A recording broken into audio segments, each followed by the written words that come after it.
अमीर ससुराल में गरीब काली बहू की पहली रात। मम्मी पापा, ये आप लोग मेरी आंखों पर पट्टी बांधकर मुझे कहाँ ले जा रहे हो? अरे भैया, बस 2 मिनट और। लो, हम आ गए। भैया, अब आप अपनी आंखों की पट्टी खोल लीजिए। ओ माय गॉड, बुगाटी ला वॉयचर नोइरे, इतनी महंगी कार। बेटा, ये तुम्हारा बर्थडे प्रेजेंट है। आई नो, तुम्हें ये कार कब से चाहिए थी। पापा, ये कार तो मेरी ड्रीम कार है। Thank you so much. आप लोगों ने मेरे बर्थडे पर अब तक का सबसे अच्छा प्रेजेंट दिया है मुझे। Thank you so much.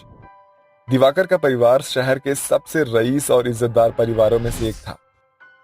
अरे दिवाकर बेटा, ये तो इतनी सुबह सुबह तैयार होकर कहाँ जा रहा है? अभी तो तेरे ऑफिस का टाइम भी नहीं हुआ है। माँ, जापान से बहुत इंपॉर्टेंट क्लाइंट आने वाले हैं, तो मैं उन्हीं को रिसीव करने के लिए एयरपोर्ट जा रहा हूँ। कम से कम ब्रेकफास्ट तो करके जा बेटा। माँ, मैं ऑलरेडी बहुत लेट हो चुका हूँ, मैं रास्ते से कुछ खा लूंगा। इतना कहकर दिवाकर वहां से चला जाता है। ओ नो यार, वैसे ही एयरपोर्ट पहुंचने के लिए लेट हो रहा हूँ और ऊपर से ये रास्ता भी बंद है। अब लगता है यू टर्न लेकर दूसरे रास्ते से जाना ही होगा। दिवाकर जल्दी से यू टर्न लेता है और दूसरे रास्ते से एयरपोर्ट जाने लगता है कि तभी ट्रैफिक लाइट रेड होने की वजह से सारी गाड़ियां रुक जाती है।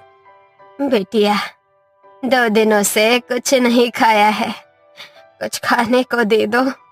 अम्मा, आप यहाँ बैठिए, मैं आपके लिए दाल चावल लाती हूँ। बेटा, भगवान तेरा भला करे, लेकिन इन दाल चावल के लिए मेरे पास पैसे नहीं है। अम्मा, आप फिक्र मत कीजिए, आपको जितना खाना है आप खा सकती हैं। आरती को उस बूढ़ी औरत की मदद करता देखकर दिवाकर आरती से काफी इम्प्रेस होता है, लेकिन ट्रैफिक लाइट ग्रीन होने की वजह से दिवाकर को वहां से जाना पड़ता है। लेकिन अब अक्सर दिवाकर उसी रास्ते से ऑफिस जाया करता था और आरती को देखा करता था। साहब, आपको क्या चाहिए? 1 प्लेट दाल चावल दे दो तो। ये लीजिए आपके दाल चावल। आप तो बहुत अच्छे दाल चावल बनाते हो। ये तो सब बस ऊपर वाले का करम है। आप यहीं आसपास में रहते हो क्या? हाँ, वो सामने वाली बस्ती है ना, मैं वहीं रहती हूँ। परिवार में कोई है नहीं, इसलिए पेट पालने के लिए दाल चावल बेचती हूँ। दिवाकर अब अक्सर आरती के ठेले पर दाल चावल खाया करता था, जिससे अब दिवाकर आरती को पसंद करने लगता है। भैया, आप आ गए? अच्छा हुआ, बिल्कुल सही टाइम पर आए हैं आप। दिवाकर, देख, तेरे लिए कितना अच्छा रिश्ता आया है। लड़की का परिवार बिल्कुल हमारे परिवार की तरह है। लड़की भी काफी अच्छी है। देखकर बता, तुझे लड़की कैसी लगी? अपनी माँ की बात सुनकर दिवाकर हैरान हो जाता है और उसे यह एहसास होता है कि वो आरती से प्यार करता है। जिसके बाद दिवाकर जरा भी देरी ना करते हुए आरती के पास जाता है और अपने दिल की बात कह देता है। ये आप क्या कह रहे हैं? मुझे ऐसा मजाक बिल्कुल पसंद नहीं है। मैं मजाक नहीं कर रहा हूँ आरती, मैं तुमसे सच में बहुत प्यार करता हूँ और मैं तुमसे शादी करना चाहता हूँ। आपके घर की नौकरानी की जितनी भी हैसियत नहीं है मेरी, और आप मुझे अपने घर की बहू बनाना चाहते हैं। मैं तुमसे बहुत प्यार करता हूँ और मैं तुम्हारे बिना नहीं रह सकता हूँ। मुझे कोई फर्क नहीं पड़ता है कि तुम गरीब हो या तुम्हारा रंग काला है। मुझे सिर्फ तुमसे प्यार है, सिर्फ तुमसे। कहीं ना कहीं आरती भी दिवाकर को मन ही मन प्यार करने लगी थी, जिसके चलते वो दिवाकर से शादी करने के लिए हाँ कर देती है। जिसके बाद दिवाकर और आरती मंदिर में एक दूसरे से शादी कर लेते हैं। शादी के बाद दिवाकर आरती को जैसे ही अपने घर लेकर जाता है। दिवाकर, ये तूने क्या किया? तू उस गरीब भिखारी लड़की से शादी करके इसे घर की बहू बना कर ले आया। इसकी हैसियत तो इस घर में नौकरानी का काम करने की भी नहीं है, और तूने इसे घर की बहू का दर्जा दे दिया। माँ, मैं आरती से बहुत प्यार करता हूँ। मैंने आरती का स्टेटस या उसका रंग देखकर उसे प्यार नहीं किया था, बल्कि उसका दिल और उसकी इंसानियत देखकर उसे प्यार किया था। बस, अब मुझे तेरी और बकवास नहीं सुननी। मेरे घर में ना तो अब तेरे लिए जगह है और ना ही इस तेरी काली बीवी के लिए। निकल जाओ मेरे घर से। अपनी माँ का ऐसा जवाब सुनकर दिवाकर आंखों में आंसू लिए आरती का हाथ पकड़ता है और उसे ले जाता है। शाम का समय होता है, धीरे धीरे रात हो जाती है। जहाँ दुनिया भर की सारी बहुएं शादी की पहली रात अपने ससुराल में गुजारती है, वहीं आरती को अपनी शादी की पहली रात अपने पति के साथ अंधेरी सड़कों पर घूमते हुए गुजारनी पड़ती है। मुझे माफ कर दीजिए, ये सब मेरी वजह से हुआ है। मेरी वजह से आपको मेरे साथ यहाँ सड़क पर घूमना पड़ रहा है। मेरे साथ अगर तुम हो तो मैं ये रात इस अंधेरी सड़क पर तो क्या, जंगल में भी बिता सकता हूँ। वहीं दूसरी तरफ, क्या हुआ शर्मिला, तुम सो क्यों नहीं रही हो? जिस माँ का बेटा रात को घर से बाहर है, तो उस माँ को नींद कैसे आ सकती है? जो होना था सो हो गया, अब उसे बदल नहीं सकते हैं। हम इस शादी को मंजूर कर लेते हैं और अपने बहू बेटे को घर ले आते हैं। इसी में ही हम सबकी भलाई होगी। राजेंद्र की बात सुनकर शर्मिला सुबह होते ही अपने पति के साथ अपने बहू बेटे को ढूंढने के लिए चली जाती है और उन्हें घर ले आती है। लेकिन कहीं ना कहीं शर्मिला ने अभी तक आरती को दिल से नहीं अपनाया था। भाभी, आज मेरी कुछ फ्रेंड्स आ रही हैं, आप उनके लिए इटालियन खाना बना देना, ओके? अनपढ़ होने की वजह से आरती को इटालियन खाने के बारे में बिल्कुल भी नहीं पता था, इसलिए वो अपने तरीके से इंडियन फूड ही बनाती है। थोड़ी देर में पूजा की सारी फ्रेंड्स आ जाती है, जिसके बाद आरती जैसे ही उन सबके लिए खाना बनाकर लाती है। भाभी, आपने ये इंडियन फूड बनाया है। मैंने आपको कहा था ना कि इटालियन फूड बनाना है। अगर आपको इटालियन फूड बनाना नहीं आता था तो मुझे बता देती। मेरे दोस्तों के सामने मेरी बेइज्जती करवाने की क्या जरूरत थी? पूजा, तुम्हारी भाभी ने सच में बहुत अच्छा खाना बनाया है। हमने इंडियन फूड तो इतनी बार खाया है, लेकिन इतना टेस्टी इंडियन फूड आज पहली बार खाया है। अपने दोस्तों की बातें सुनकर पूजा को अपनी गलती का एहसास होता है, जिसके बाद अब धीरे धीरे आरती अपनी ननद के दिल में अपने लिए जगह बना लेती है। लेकिन आरती को शर्मिला अभी भी पसंद नहीं करती है और हमेशा उससे मुंह बनाकर ही रहती है। अनुराधा जी, आप यहाँ? जी, हमारे एनजीओ के बच्चे ने कुछ परफॉर्मेंस तैयार किया है, तो उसी की शो के लिए मैं यहाँ आपको as a chief guest invite करने आई हूँ। आप अपने पूरे परिवार के साथ हमारे एनजीओ में जरूर आइएगा। जी जरूर। सारा परिवार एनजीओ के शो में जाने के लिए तैयार हो जाता है कि तभी, तुझे किसने कहा कि तू हमारे साथ उस शो में चलेगी? तेरे इस काले रंग की वजह से हमें वहाँ पर अपनी बेइज्जती नहीं करवानी। ये तुम बहू से किस तरह से बातें कर रही हो शर्मिला? हाँ माँ, अगर आरती भाभी शो में नहीं जाएंगी तो मैं भी नहीं जाऊंगी। अपने पति और बेटी की बात सुनकर शर्मिला का मुंह बन जाता है, जिसके बाद ना चाहते हुए भी शर्मिला को अपनी काली बहू के साथ उस शो में जाना पड़ता है। शो शुरू हो जाता है और सभी बच्चे अपने परफॉर्मेंस शुरू करते हैं कि तभी अचानक से शो के स्टेज पर आग लग जाती है और चारों तरफ भगदड़ मच जाती है। कोई तो बचाओ उन बच्चों को, वो वहाँ फंस गए हैं। स्टेज के चारों तरफ लगी आग और बीच में बच्चों को फंसा हुआ देखकर आरती बिना कुछ सोचे समझे आग में कूद जाती है और अपनी जान पर खेल कर सभी बच्चों को बचा लेती है।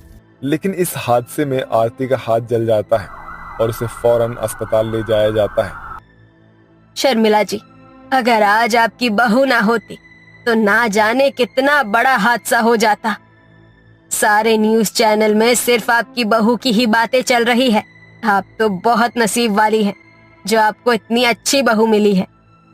देखा माँ, जिसे आपने उसके काले रंग और गरीबी की वजह से नापसंद किया था, आज उसकी वजह से ही हमारा कितना नाम हो रहा है। आरती बहू, मुझे माफ कर दे।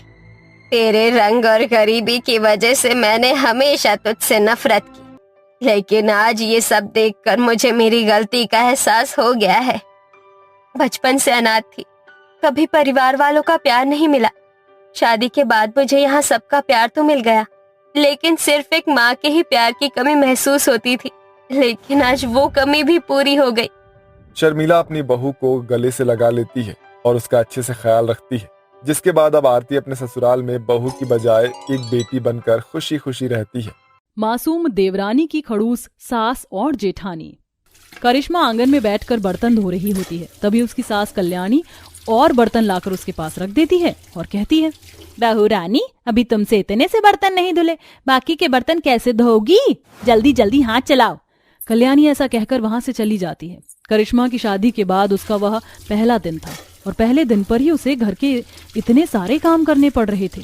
कुछ देर बाद उसकी जेठानी आती है और उससे कहती है, अरे ये क्या, तुमसे तो ये 4 बर्तन नहीं धोए गए, अभी तो तुम्हें बहुत सारे कपड़े भी धोने, जो शादी के चलते हम सभी के गंदे हो गए थे। जेठानी जी, इतने सारे बर्तन धोते धोते मेरी कमर दर्द होने लगी, क्या मैं थोड़ी देर आराम कर सकती हूँ? ओहो, देखो तो सही, अभी तुम्हें समय ही क्या हुआ है? अरे अभी तो तुम्हारी उम्र भी नहीं है थकने की, इतनी जल्दी तुम थकने लगी। जेठानी जी, ऐसा नहीं है, कोई बात नहीं, मेरे सारे बर्तन धोने के बाद मैं कपड़े धो दूंगी और जब सारे काम हो जाएंगे उसके बाद थोड़ी देर आराम कर लूंगी। ऐसा ही होना चाहिए, वरना तो तुम्हें पता है माँ जी को पसंद नहीं काम चोरी करना। हमारी सास बहुत खड़ूस है। माया और कल्याणी इसी तरह बेचारी करिश्मा के ऊपर अत्याचार करती रहती हैं और उसके प्रति बहुत ज्यादा खड़ूस रहती हैं। अब तो बहुत अच्छा हो गया माया, अब तो तुम्हें घर के कोई काम नहीं करने पड़ेंगे। बेचारी मेरी मासूम सी देवरानी, इससे तो मैं भर भर के काम करवाऊंगी। माया और कल्याणी दोनों ही एक ही काठी की थी, जिसके चलते वो घर के सारे काम बेचारी करिश्मा से ही करवाती हैं। शादी को अभी उसके 3 से 4 दिन भी नहीं हुए थे और उसके हाथों में मेहंदी छूट गई थी। बेचारी करिश्मा बहुत ही गरीब परिवार से थी, जिसके चलते वह उसकी गरीबी और उसकी मासूमियत का फायदा उठाने लगती है। ये क्या, तुम यहाँ रसोई में क्या कर रही हो? तुम्हें नहीं पता क्या, हमारे घर में सभी लोगों को चूल्हे की रोटी और चूल्हे की ही सब्जी खाना पसंद है। तो यहाँ गैस वेस्ट करने से अच्छा है जाओ लकड़ी जलाकर चूल्हे पर खाना बनाओ।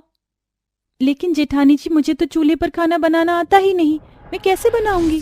कैसे बनाओगी ये तो मैं नहीं जानती, लेकिन बनाओगी चूल्हे पर ही। अब चाहे तुम्हें चूल्हे पर बनाना खाना सीखना पड़े, जाओ अपना सारा सामान यहाँ से ले जाओ। माया ऐसा कहकर करिश्मा को चूल्हे पर खाना बनाने के लिए भेज देती है, जिसके बाद बेचारी करिश्मा चूल्हे में फूंक मार मार के अपनी आंखें लाल कर लेती है। उसे चूल्हा जलाना आता ही नहीं था। वहीं पड़ोस की एक औरत उसे देखकर उसके पास आती है। तुम तो नई नवेली दुल्हन हो, तुमसे इतने सारे काम क्यों करवाए जा रहे हैं? और फिर अभी तुम्हारे हाथों की मेहंदी भी नहीं छूटी। खैर कोई बात नहीं, लगता है तुम्हें चूल्हा जलाने नहीं आता, लाओ मैं तुम्हें सिखा देती हूँ। अंगूरी का बर्ताव बहुत अच्छा था। वह पड़ोसन होने के नाते करिश्मा की मदद करती है और उसे चूल्हा जलाना सिखाती है। जैसे ही ये सब माया और कल्याणी देखते हैं, उन्हें और गुस्सा आता है, जिसके चलते वह रात भर बेचारी करिश्मा से बहुत काम करवाती है और आपस में बातें करते हुए कहती हैं, कुछ ज्यादा ही सहेलापन बन रहा है इसका। आजकल हमारे खानदान की बहुएं पड़ोस की औरतों से बात नहीं करती हैं। अरे माँ जी, मैं तो जानती हूँ ये जरूर हमारे पड़ोस की औरतों से चुगलियां कर रही होगी, आज तक मैंने तो नहीं की। सही बोल रही है बहू तू, इसे तो अब घर के अंदर ही सही से रखना होगा। ऐसे ही कुछ वक्त बीतता है और अब माया गर्भवती हो जाती है। माँ जी, बहुत अच्छी खुशखबरी है आपके लिए, अरे आप दादी बनने वाली हो। जहां तो कल्याणी को खुश होना चाहिए था, वहां वह मुंह बनाकर बिना कुछ कहे चली जाती है। माँ जी को तो खुश होना चाहिए था, लेकिन वो मुंह बनाकर क्यों चली गई, ये मुझे समझ नहीं आ रहा। उस दिन के बाद से माया से कल्याणी कटी कटी सी रहने लगती है और उससे घर के काम भी करवाती है। ये क्या माया, जब देखो यहाँ वहां बैठी रहती है, कुछ काम भी करने चाहिए तुम्हें। चलो जाओ घर की साफ सफाई करो। माँ जी, आपने ऐसे मुझसे कभी बात नहीं की, आज क्या हो गया? और मैंने कुछ किया है तो मुझे बता दीजिए। कल्याणी उससे कुछ कहे बिना ही चली जाती है, जिसके बाद माया अपनी सास की बात मानकर घर के काम करती है। माया को गर्भवती हुए कुछ महीने बीत जाते हैं और अब उसका पेट बाहर आने लगता है, जिसकी वजह से वह घर के काम नहीं कर पाती। लेकिन कल्याणी को उसके ऊपर जरा भी तरस नहीं आता। जब देखो यहाँ बैठी हुई खाती रहती हो, जाओ जल्दी से मेरे लिए कप चाय बनाकर लाओ। उस दिन माया की तबीयत बहुत ज्यादा खराब होती है।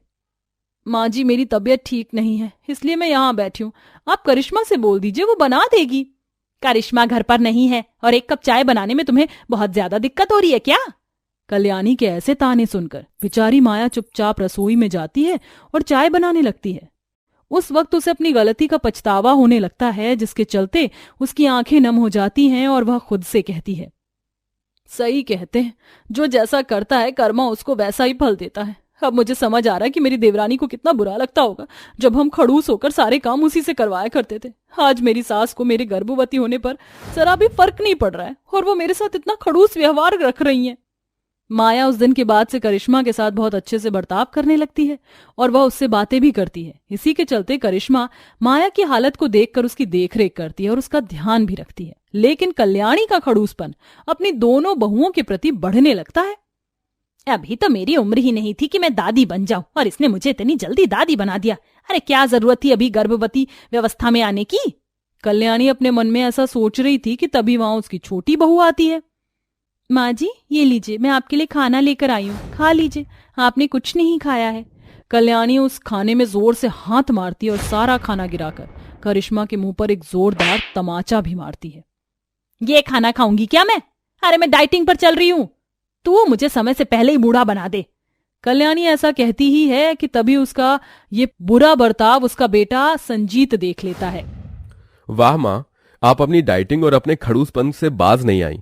अरे आपने ये भी नहीं सोचा कि करिश्मा केवल आपके बारे में सोचकर आपके लिए इतने प्यार से खाना लेकर आई। करिश्मा मुझे बताती थी कि सब लोग घर में उसके साथ कैसा बर्ताव करते हैं, लेकिन फिर भी मैंने उसकी बातों का यकीन नहीं किया। लेकिन आज जब अपनी आंखों के सामने देखा तो पता चला। बहुत हुआ माँ, अब मैं इस घर में अपनी पत्नी के साथ नहीं रहूंगा। चलो करिश्मा, यहां से हम कहीं और रह लेंगे। संजीत अपनी पत्नी करिश्मा का हाथ पकड़ता है और वहां से उसे ले जाता है। वो दोनों घर छोड़कर जाने वाले होते हैं, इतने में माया भी आती है और उसके हाथों में बैग होता है।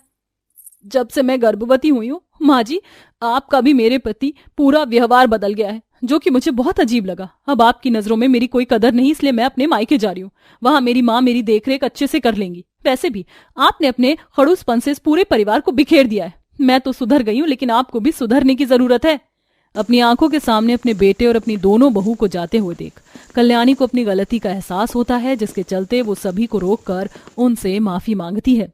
मैं इस परिवार को भी करने नहीं दूंगी। मुझसे जो हुआ वो बहुत बड़ी भूल थी। मुझे तुम्हारे साथ ऐसा बिल्कुल नहीं करना चाहिए था। देखो, मुझे माफ कर दो। आज के बाद मैं किसी के साथ खड़ूस नहीं रहूंगी, सबको प्यार करूंगी और इस परिवार को जोड़ कर रखूंगी। बस मुझे एक आखिरी मौका दे दो। कल्याणी के कहने पर सभी उसकी बात मान लेते हैं, जिसके बाद कल्याणी का बर्ताव सही में बहुत ज्यादा बदल जाता है। वह अपनी दोनों बहू को बराबर का प्यार करती है और अपनी बड़ी बहू माया की गर्भवती अवस्था में बहुत मदद करती है और उसकी सेवा करती है। कुछ समय में माया एक प्यारे से बेटे को जन्म देती है, जिसके बाद सभी लोग खुशी खुशी एक साथ रहने लगते हैं।